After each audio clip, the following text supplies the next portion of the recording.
That'll happen. There we go. Good job, Leah. Good job, Leah. Woo! Yes! Is this thing near enough to my mouth for me to have just screamed? All right. Glad we are good to go here. Let me log into my laptop, which I forgot to do.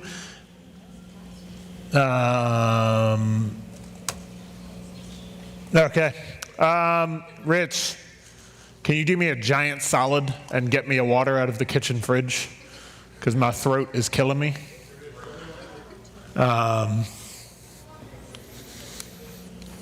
Sorry, you were the closest one, man. All right, cool. Got to put this in. My bad, this is not cool at all. All right, cool. You guys good? All right, cool. So tonight we are talking about bad habits. How many of you guys have bad habits? Habits you would like to get rid of? My bad habit is I would like my computer to work. Thanks, boss. Appreciate it. Sorry, I didn't mean to ask you, but you were the closest one. There we go. Bad habits. How many of you guys have bad habits? How many? Who would be willing to share their bad habit, right? As long as it's like, don't say something crazy. Like, I better not call on you, and you're like, crack! I work it out with your small group leader. Go ahead.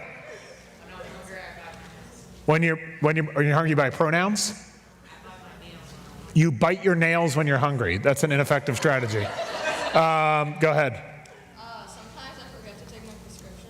Okay, yeah, that happens. I do too. I forget my anti-anxiety medication. It stresses me out.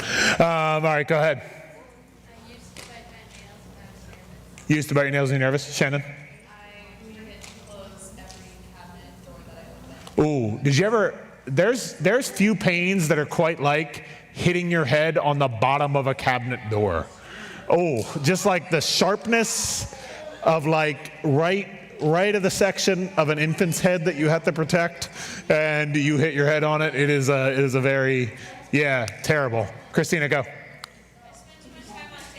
Spend too much time on TikTok. Is that even a bad habit? Go ahead. Yeah, Leon. What'd you say? I eat junk food. Yeah, so bit of a confession. When I get home from youth group, I eat terribly. I don't know what it is about like Wednesday nights, but I get home and I'll have like a peanut butter and jelly sandwich and like a full thing of ice cream. Like it's mostly because like I don't eat all day on Wednesday because I just forget. Like I'll forget to eat breakfast and I'll skip lunch and then like, yeah. So Leon, another one? Okay, you're saying you snack harder than me. I'll give it to you, man. All right, you got it. Anybody else have a bad habit? Go. I feel like forget to eat breakfast and lunch every day. You forget to eat breakfast and lunch? Yeah, I feel like I hear that, man. I feel that in a real way. I would like, if I didn't like have to eat, I'm not 100% sure I would. Like other than at Disney World. Go ahead. Forget to eat breakfast? That's not good, man. Most important meal of the day. That's what they tell me. Brian, go. Procrastination. Okay. Well, yeah, you were the last one to even offer one, so maybe you were just thinking like, I'll get to it before they finish, for sure. All right. So my bad habit, I think I put it in here. Okay, so confession time for me. My bad habit is nail biting. If you ever see my nail beds, they're like terrible. And it's at a level that's like pretty bad. Like I not only bite my nails, like, but whatever these things are called that are like next to your nails, I will like pick at them nervously. So by the end of like sporting events, sometimes my fingers bleed just because I'll be sitting there watching the Flyers lose 4-0 in Game 7, and I'm just picking at my nails, and it's a strange. So yeah, I have like scars and stuff on right in the bottom of my thumbs, but I was able to kick that habit for like 4 weeks right at the beginning of coronavirus because I thought if I bit my nails, I was going to die. So for like a solid month, I was doing real good, but then I just like, here for a good time, not a long time. I just risked it. So that is one of my bad habits. So what we're going to do together here is, and this isn't meant to embarrass you. You don't even have to participate. You can lie. I'm a pastor. I told you that you can, so that's okay. That's not true. But what we're going to do is we're going to stretch our honesty. So what I want you to do, and again, no embarrassment here, you're going to stand up if you've ever held a grudge. How many of you guys have ever held a grudge for like a couple days? Okay, a couple of you guys, yeah. A couple of us are honest. We're gonna keep going. Stand up if there is someone you just can't stand. And should we have people stay standing or sit down? I don't know. Everybody's standing up. Okay, everybody sit back down because we'll restart after this one. Stand up if you've ever struggled to forgive someone, right? Like I've done that. I've definitely done that. I'll put my hand up for that one. All right, sit back down. Next one, stand up if you've ever struggled to ask for forgiveness. Yes, that's me, 100%. Right? Yes, I've definitely struggled. Those 2 times I was wrong were really tough times in my life. Stand up if you sometimes do things that hurt others or yourself, whether it's like maybe you take something or you're not terribly kind, right? Like some of you guys, like your siblings are here and they're like looking down the aisle like, all right, yeah. So, all right, last one. Stand up if you make time for movies and video games but struggle to make time for God, right? Okay, I can stand up for that one too, right? Some of you guys, yeah, for sure.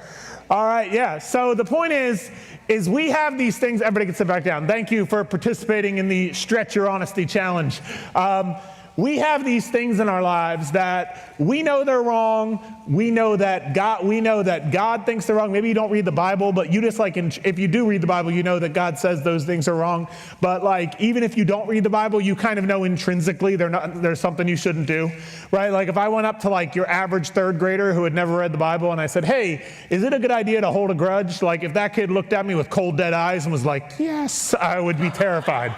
You know what I mean? Like, you know what I'm saying? So like we naturally know that those things are wrong, and the Bible agrees with our assessment, and the Bible calls those things sin. Right? So the Bible calls those concepts sin. If you were here last week, we talked about that you could if you were here 2 weeks ago, week 1, we talked about how you could stretch your faith with a commitment, right? And we said we're going to kind of treat September like January together, and we're all going to make some commitments before God and before each other, and we're going to take some steps in our faith. And we talked about the importance of making a commitment, right? And for some of you guys, if you don't consider yourself a Christian, you start right here, right? You start with like committing your life to Jesus. And how you do that, talk to your small group leader, say, hey, I'm pretty sure I'm ready to become a Christian. I'm pretty sure I'm ready to become a follower of Jesus. And they will talk you through what that means. They would be thrilled to pray with you. If your parents go to church regularly, that's something you could probably talk to them about. You know what I mean? Like that's kind of like step 1, phase 1. But if you are a Christian, maybe you need to make a commitment to say, you know what, I'm going to read like a chapter of my Bible every day. Or I'm going to pray every day. Or I'm going to, pray 3 times a week. Or I'm going to stop watching a certain type of movie. Or I'm going to stop listening to a certain type of music, right? Like a commitment, right? And then last week we kind of continued the idea. Last week we talked about Romans 12, 1 through 2, and we talked about this concept. We talked about this concept that you could stretch your faith by starting something new. And for those of you guys who are here, you remember we talked about spiritual habits, right? We talked about taking on a new spiritual habit. So we got a little more specific than week 1. We leaned into ideas like praying, like reading your Bible, like serving others. We asked one big question when we talked about this verse right here. This verse was, therefore I urge you, brothers and sisters, in view of God's mercy, to offer your bodies as living sacrifices, holy and pleasing to God. This is your true and proper worship. And we really focused in on this verse last week. Do not conform to the pattern of this world, but be transformed by the renewing of your mind. Then you will be able to test and approve what God's will is for you, his good, pleasing, and perfect will. And basically what we got to was transformation is the goal, right? Like if you're a Christian, transformation is the goal. If you're a Christian, transformation is the goal. You should not be the same person you were a year ago if you are a Christian. And that's true if you're an adult. That's true if you're a teenager. That's true of your little brother. That's true of your little sister, right? That's true of everybody. If you are a Christian, you should not be the same person you were a year ago. There should be things about the way you live and the way you act that are more like Jesus. Transformation is always the goal. And God transforms us, but we do things to receive that transformation. We do things to set ourselves up for transformation. And like I said, last week we talked about this concept of spiritual habits. And we said that transformed people, they serve, they love, and they share, right? So if you're somebody who wants to take a transformed life seriously, something you can do is you can find ways to serve, you can find ways to love others, and you can find ways to share your faith story, right? And so that's kind of how we got to where we are, right? We talked about the first half of Romans 12, and we talked about this idea of the things you can do. So last week we talked about the new things you can do. So again, week 1, the concept of transformation. Week 2, the new things that you can do, if you want to set yourself up for transformation. This week so last week we talked about adding on. This week we're going to talk about letting go. And I feel like I exercised some self-control because I did not include the song from Frozen, even though I wanted to. So this week we're going to talk about letting go, because last week, again, we said the things that we have to start doing. This week we're going to talk about the things that we kind of have to stop doing. Now, for some of you guys, that sounds like, well, you're just going to give me a rule book. I'm not really here for that. Hang in there, because it's not just a rule book, but it is a way for you to kind of start leaning into what it looks like for your life to be transformed by Jesus. And the verse we're going to look at is Romans 12, 16 to 21. So if you have a Bible, if you need one, there's one right on the back table. If you want to take one with you. If you don't have a Bible, we want you to have one. So be sure to grab one of those. Romans 12, 16 to 21. So what's happened is we talked about this book Romans, right? We talked about this book Romans, and what's happening is Paul is articulating what it means to follow Jesus to a church full of people. He has never visited this church. He didn't plant this church, but he needs to tell them, hey guys, this is what we're teaching everywhere else, and your teaching needs to line up with this. And the first part of the book of Romans is he talks about this concept of like what it means to follow Jesus, what it means to be saved. And he opens out on this idea that we're all sinners in need of a Savior. And then he talks about what it means to be saved. And then he kind of explains what it looks like to live for Jesus. And in this particular chapter, it really kind of hinges on that first verse we read, which is why we read it first. He said, do not conform any longer to the pattern of this world, but be transformed by the renewing of your mind. And he spends kind of the rest of the chapter talking about, here's what it means to be transformed. And like I said, last week, he talks about these are the things you got to start doing. And then as you go along, here are some things you have to stop doing. And that's how we get to verse 16. He says, live in harmony with one another. Do not be proud, but be willing to associate with people of low position. I looked up that translation, and it actually could also say, be willing to do menial work. So if you don't know what the word menial means, it means like if you see people left a goldfish bag in the middle of the lobby, instead of walking by it and being like, that's not my goldfish bag. The snack's smiling back, but it's not smiling back at me, not my problem. You know what I mean? Like, instead of doing that, you can say, hey, that's some trash. I could pick it up and put it in a trash can, right? That means the Bible says that there is no work that is below you. Now, some of you guys, you can leave right now, right? Because that would transform your whole life, right? Like, if you started to live that way in your house, your parents would be shocked. Like, your parents would be like, what's going on? He took the trash out. I didn't have to ask him. What's going on? His brother made a mess and he cleaned it up. What's going on? He changed the diaper. Is he feeling okay? Does he have the Rona? You know what I mean? Like, your parents would be shook if you just started living like this, right? Do not be conceited.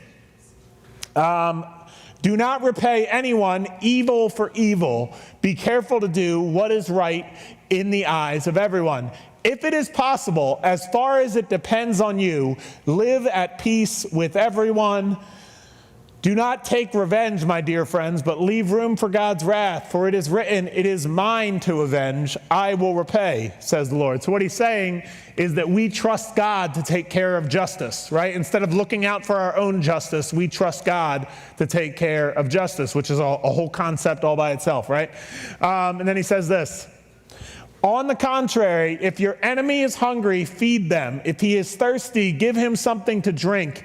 In doing this, you will heap burning coals on his head. In other words, that sounds like, oh man, that's horrifying, right? No, what he's saying is don't take their sin against you onto yourself, right? Like, it's like Will Smith said in Just the Two of Us, like, let God deal with the things they do, because hate in your heart will consume you. No, nobody.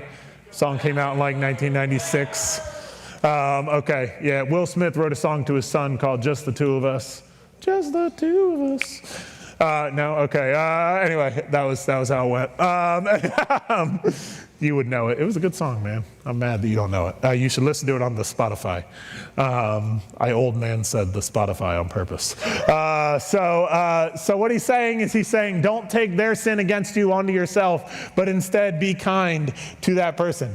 Do not be overcome by evil, but overcome evil with good. Now, some of you guys are saying, hey man, that's a huge list of don'ts, right? Like that's just a huge list of things that I'm not allowed to do. And he does say a lot of don'ts. Check out all the don'ts that we get here. He says, don't be proud, don't be a know-it-all, don't hold grudges, don't look for revenge, don't let sin control you, right? He says all of these things, but we need to be careful not to just let go, right? Because if we just stop doing things, and this is, to be honest, like this is a big problem I see when I talk to you guys, when we have serious conversations about faith. And for some of you guys, I need you to really listen. If you find yourself frustrated with Christianity and you find yourself frustrated with the idea of following Jesus, what I'm about to say is super important. So just lock in for 30 seconds and then you can go back to being half awake. Some of you guys find no joy in Christianity because this is where it stops for you. Some of you guys find no joy in Christianity because it stops at letting go. And there's a huge list of things you're not allowed to do, and all of your life is just managing those things, right? You're just okay, I'm not allowed to be angry. I'm not allowed to do this. I'm not allowed to hang out with the wrong people. I'm not allowed to do the wrong things. And it's just shutting down everything you're allowed to do. And your relationship with God is just saying sorry every time you step outside of whatever your long list of not allowed to's are, and you're man, I'm not sure how anybody enjoys this, but I guess this is it. And the truth is that Christianity isn't just about letting go. Christianity isn't just about letting go, it's about grabbing on, right? Because transformation isn't just letting go. Transformation is actually moving towards something. How many of you guys know who Alicia Keys is? She's a music artist. She's a really good singer, really good piano player. She has a book. That she released. It's like a biography, and she talks now. I don't believe she's a Christian in at least the Orthodox sense, because some of the parts of this quote are, you're gonna think, well, that's kind of weird. But what I want you to hear is what she's saying here as she talks about her life. And what she's saying is she's talking about, as she went into the music industry, her struggles to kind of feel like she fit in, her struggles to kind of become a different person than she intended to be. And she talks in this quote, she talks both about making the music and being authentically black and stuff like that. And you'll kind of catch what she's saying here. She says, and this is really good, late one evening, while alone in the apartment, I turned down the world's volume and tuned into the whisper of my spirit, that deep inner knowing, that quiet voice, an inkling I believe we all have. I knew my answer. Each of us usually does, but the calls for us to conform are nearly overpowering.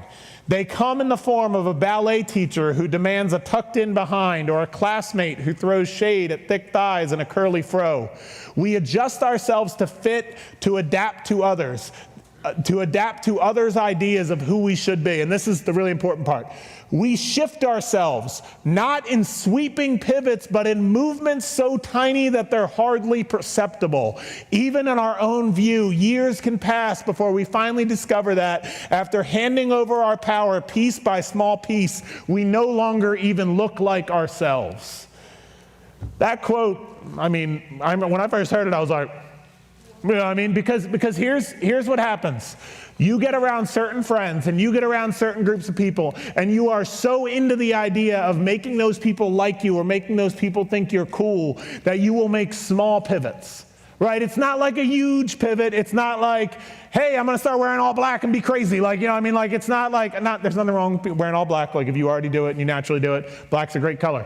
But what I'm saying is, like, it's not like the big jump. It's not the sweeping, I love what she says, not in sweeping pivots, but in movements so tiny that they're hardly perceptible. What we do is we get around people who say that the you that you are isn't good enough, and we let ourselves do little tiny changes to fit in. And then we get through 4 years of high school, and the person that entered high school is far different than the person that leaves high school, and we realize we're not even the person that we're proud of anymore, and it happens so very easily.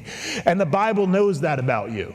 And so the Bible knows what Alicia Keys, I think, says really well here. I think the Bible is kind of saying the same thing. And when Paul says, do not conform to the pattern of this world, but be transformed by the renewing of your mind, he's saying, I don't just want you to not conform. I want you to be transformed. I don't just want you to let go of things. I want you to grab on to new things. I want you to be going in a direction. And the natural question is, what direction am I talking about? Because we're always going in some direction. So we let go of, this is the same list as earlier, so I'm going to skip through it. We let go of being proud, being a know-it-all, holding grudges, looking for revenge, and letting sin control you. And instead, we grab onto humility. What is humility? Humility is putting other people above yourself. It's not thinking that you're nothing, right? It's not thinking that you have no talents. It's not thinking that you bring nothing to the table. It's just choosing to focus on other people. Here's a way to test if you're a humble person. The next time somebody tells you a story about something cool that happened in their life, just say, wow, that's really cool. And listen to the whole story, and then don't say anything else. You know what I mean? And don't let yourself say, oh, that's really cool, but the other day me and, you know what I mean? Don't think of a story halfway through that you're going to one-up them with. Don't try to show why your life is more exciting. Just say, wow, that's really cool. Right? Like some of you guys could do this without even you could do this while you could do this at your house by yourself, right? Because you could just scroll through Instagram, and when you see somebody taking a picture of something that they're doing, you could say, wow, that looks fun.